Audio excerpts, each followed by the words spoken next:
sweatshirt with the hoodie that you wear in practice when it's 100 degrees. What's up? It gets a little sweat in, and I'm not running around as much as those other guys, so I wanted to feel like it's camp for me too, because it really has been. We've been fortunate. It's been a mild camp so far. I mean, temperatures have been very, very easy on us, so I'm just thinking, break a little extra sweat. You've been to the college football playoff. You've been to the Heisman Trophy ceremony. I'm wondering, is a day like today, though, if you have all these people lined up all the way outside of the building, is that maybe the best reminder of what being the quarterback at Oklahoma is about? It's definitely much more special than anything else. It shows how much it means, not to me, but to other people, because at one point I was that little kid wanting an autograph and wanting to wait in line somewhere to get a picture and meet somebody. So it makes it very special. So that's why I enjoy today much more than others. How disappointing is it losing Basquin for the season? It's very disappointing.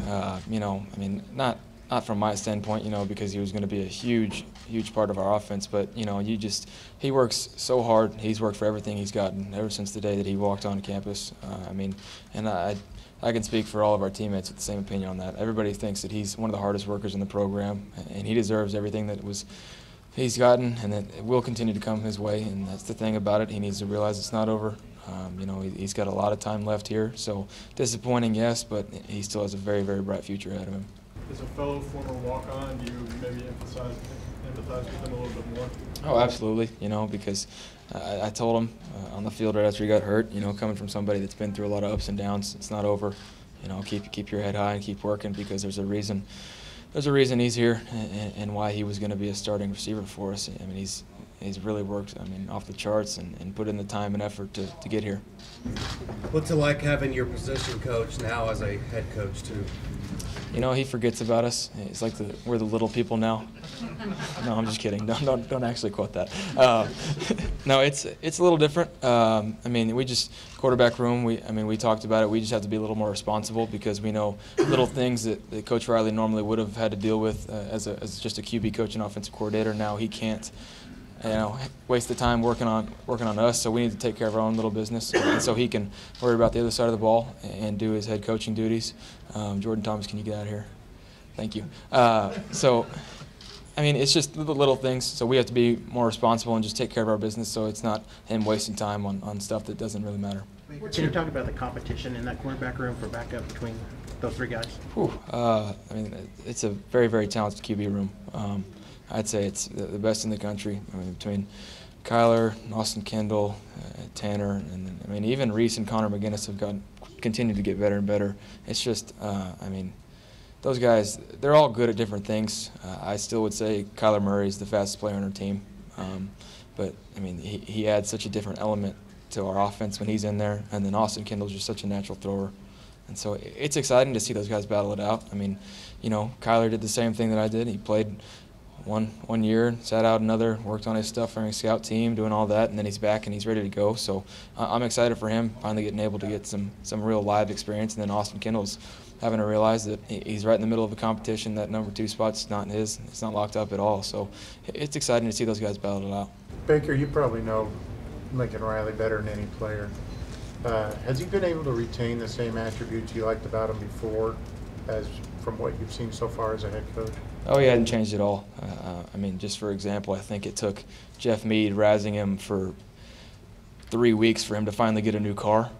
So, he was going to be the same player, but I think Jeff was the one and the reason he convinced him to do that. So he's the same guy. He's a humble guy. He knows exactly why he's here and how he got here. He's worked very, very hard. He's paid attention to the people around him, not just from his own experiences, but he learned from Leach, from Ruffin at ECU, and then from Coach Stoops. He watched all those guys, and he took notes and paid attention to all the little details. And so he hadn't changed at all. And I think that's the best thing about him, is no matter where he's at, he's always that same person. And that's the thing that I've always said about him to the recruits and to anybody else. The person you meet is the person you're going to get as a coach. So, and that's the most special thing you can get, because you can build a relationship with him, and it's going to be there throughout all phases of life. Is his calm and his ability to communicate to you and the players, would you put those at the top of his list? Absolutely. I think his ability to adapt to his players and relate to them is one of his best attributes. Coaching-wise, yeah, he adapts to our personnel, and he calls plays, perfect based on that, but it's just then him being able to relate to them and get the best out of each individual person, because everybody comes from different backgrounds. So his ability to talk to them and, you know, get to know them and really build a relationship individually with each guy is very special, and you really don't see that. Baker, different guys bring different things to the quarterback position, skills and personality. Your personality is pretty off the cuff, lively. I mean, how have you sort of seen that personality playing into who you have to be for this team, both, you know, on the field, off the field, locker room, that sort of thing? I think it's kind of like what I was just saying about Coach Riley. The guy you see is the guy you're going to get no matter what. And so those guys need to see that I'm confident in every second, that I'm enjoying it, I'm having fun, but at the same time I know how to have, know when to flip the switch on and work. So and they can tell that. So I think just them knowing that I'm going to be honest completely every second of the day is the best thing for me, because what they see is what they get, and so they know what to expect, and if that's not happening, they can say something to me about it. So I think that's the biggest thing for me, is just being myself, not overdoing it, and definitely not doing too little. So just being myself. Baker, Dimitri Flowers doesn't get all the big stats, the carries, the touches, but how much does he really stabilize the offense with what he does on the field? He's so important. I mean, no, he doesn't get all the stats and all the the press and whatnot, but I mean, you look at what he did every game, and the fact that he's been such a smart football player for us. And then you take, for example, the Iowa State game. Both Joe and Samaje went down, and Dimitri stepped up and he played running back, where he had never played that position before, and he had done so many things, and he was versatile for us. So I mean, he's such a utility player for us, and he does so many things well, but it's not always, it's like the offensive line. You don't always get the credit, but he's doing a lot of things well, and he's a huge part of our success. Baker, there's a perception out there that your offensive line's so good that it doesn't matter who carries the football, but can you illustrate for us who those guys are, what their skills are, maybe that set them apart? I mean, they're here for a reason. The University of Oklahoma has running backs for a reason. Talking about the backs? Yeah, your running backs. Yeah. There's a big competition there. I like that direct quote. That was me. I know I said that. They all add a different element. I mean, I'd say Abdul has progressed the most out of all of them. He's very explosive and quick. I mean, it's the one thing that I will say about all those guys. It takes more than just one guy to bring them down. And so I can say that about Trey Sermon, definitely Rodney Anderson, Marcellus Sutton, obviously Abdul, and then I mean you bring in young guys like Kennedy. I mean they're all very, very talented. So it's exciting to see the different things they do well. I think Rodney and Trey Sermon bring in the pass game, that element of the running backs in our pass game.